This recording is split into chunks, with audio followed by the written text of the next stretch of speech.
Y bueno, lo primero que seguramente ustedes traen en su corazón es la acción de gracias a Dios. Por eso cantábamos en el Salmo ¿qué? Ofrécele ¿qué? Tu acción de gracias al Señor. Ofrécele a Dios gracias. Y precisamente lo que estamos haciendo es eso, darle gracias a Dios. Celebramos la Eucaristía. Y Eucaristía significa acción de gracias. Entonces le damos gracias a Dios mediante esta acción. Se le da gracias de esta manera. Es una acción que realizamos para manifestarle nuestra gratitud. Por eso cada uno de ustedes ante Jesús, Eucaristía, en unos momentos más que pongamos que se haga presente en el altar por la consagración, que le pongamos en este altar nuestra gratitud. ¿Por qué? Porque dice el salmista y también el apóstol San Pedro: quien da gracias de Dios recibe bendiciones. Entonces, la primera acción que podemos hacer para recibir de Dios bendiciones es el agradecimiento. ¿Y cuál es? ¿De quién es la actitud de agradecimiento? Del que se siente necesitado. ¿Necesitado de quién? Por ejemplo, a ver, levanten la mano los jóvenes, o bueno, los niños que van a hacer la primera comunión. ¿Ustedes alguna vez han recibido regalos de alguien? ¿De quién? ¿De nadie? ¿Cómo? Ahorita les van a dar regalos sus padrinos. Bueno, a ver, ¿quién se ha recibido algún regalo? Muy bien. Cuando recibimos un regalo, ¿qué decimos regularmente? Gracias. ¿Quién de ustedes en su vida no ha recibido un favor? Alguien que diga, le pide un favor a alguien y la persona se lo haga con mucho gusto. Cuando reciben ese favor, ¿qué dicen? Gracias. Ahí está, porque no sabemos, o esa persona fue amable conmigo, fue benevolente conmigo y le digo gracias. Bueno, pues si eso hacemos con los seres humanos, con cuánta mayor razón no tenemos que hacerlo con Dios, porque Él es sumamente benevolente con nosotros. Nos ha mirado con benevolencia. En estas peregrinaciones regularmente aprovechamos para confesarnos, para reconciliarnos. ¿Y qué hace Dios por medio de la reconciliación en nosotros? Nos perdona nuestros pecados, perdona nuestra falta que cometemos y entonces nos muestra su misericordia. Por eso, si Dios es benevolente con nosotros, le tenemos que dar gracias, tenemos que ser agradecidos con Él. Por eso el salmista decía muy claro: ofrécele tu acción de gracias al Señor. Que nunca se nos olvide eso. Por ejemplo, en la mañana cuando nos levantamos, hay personas que apenas se levantan y se limpian las lagañas bien y vámonos. ¿Y cuándo nos acordamos de darle gracias a Dios?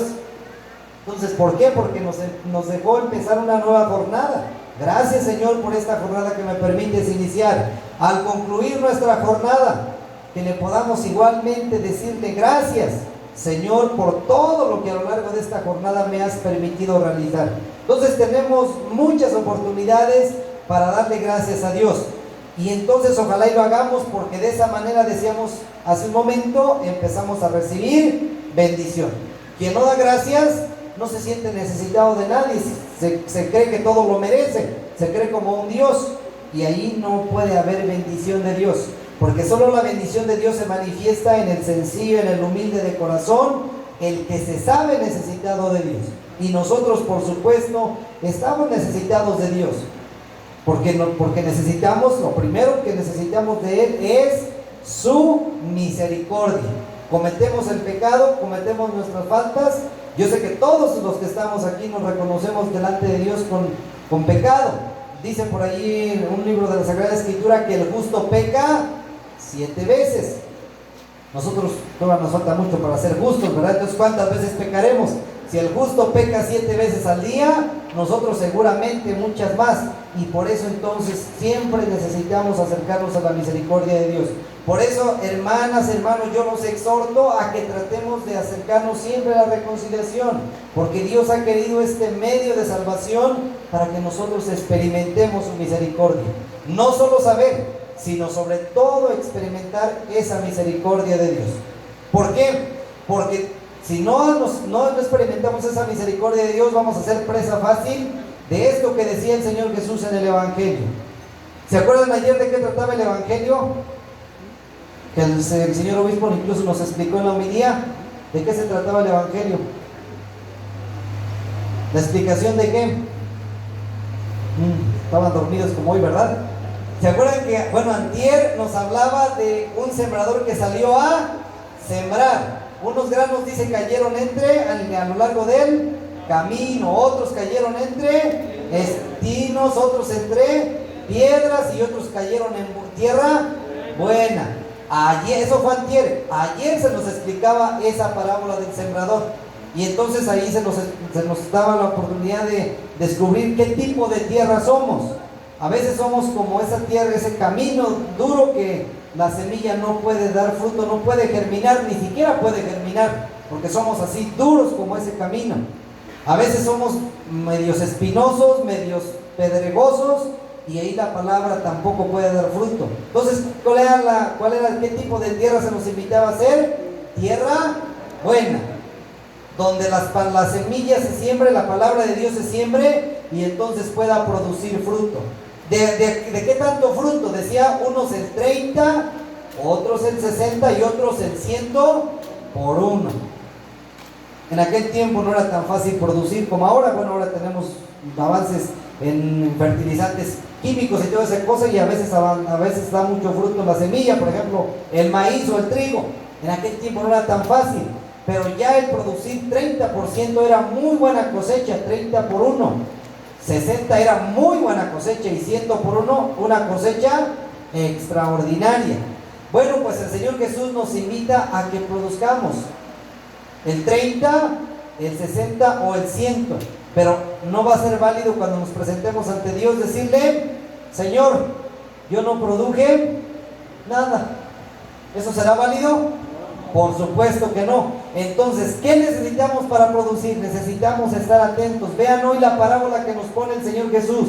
Es continuación del Evangelio del día de ayer, y propone esta otra parábola para decir: el reino de los cielos es semejante a un sembrador que fue a sembrar buena semilla en su campo, pero de noche llegó alguien y plantó cizaña. ¿Alguna vez a ustedes les han dicho que son cizañosos o cizañosas?